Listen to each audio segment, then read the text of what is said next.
besoin d'être sanctionné pour comprendre que ceux qui sont aujourd'hui hospitalisés, ceux qu'on trouve dans les réanimations, désormais aujourd'hui, ce sont ceux qui, au début du confinement, ne l'ont pas respecté. C'est très simple, il y a une corrélation très simple. Vous ne respectez pas le confinement, vous êtes verbalisé et vous vous mettez en danger car on risque de vous retrouver en réanimation, on risque de retrouver vos proches en réanimation.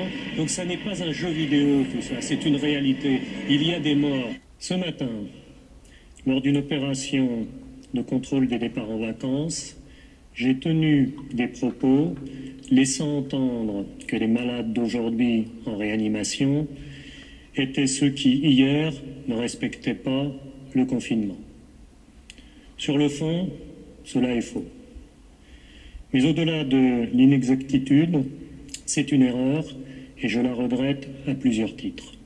Puisque tout simplement déjà cette maladie, on sait qu'elle a un temps d'incubation et on sait que les gens qui sont rentrés en réa, ils restent longtemps, ce qu'on expliquait, et donc les patients, il n'y a pas forcément un lien de causalité entre le confinement et le décès, bien évidemment. En revanche, il faut rappeler aux gens que le fait d'être confiné diminue la transmission de la maladie et leur évite d'arriver à l'hôpital et d'être malade tout simplement. Ça paraît clair. Maître Klugman. Oui, je pense que la polémique n'est pas tout à fait close, mais il faut prendre acte des propos du préfet qui retire et s'excuse.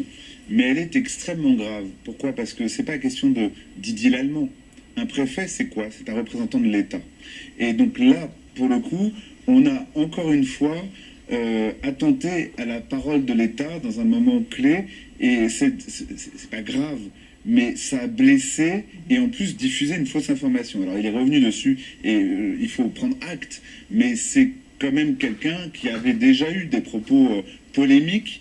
Les gens qui sont en réanimation n'ont pas été n'ont pas été malades parce qu'ils ont pas respecté. Il y a d'autres façons de se contaminer éventuellement par des proches, etc. Donc c'est vrai que bon, mais on rappelle qu'il y a des soignants qui sont aujourd'hui en réanimation, qu'il y a des personnes âgées qui n'étaient pas sorties de chez elles, ça n'a rien à voir. Qui gens qui avaient des facteurs de risque divers et multiples, puisque ce sont quand même eux qui occupent le maximum de lits de ces services. Et je ne crois pas que ce sont ceux qui ont commis le plus d'erreurs en termes de confinement.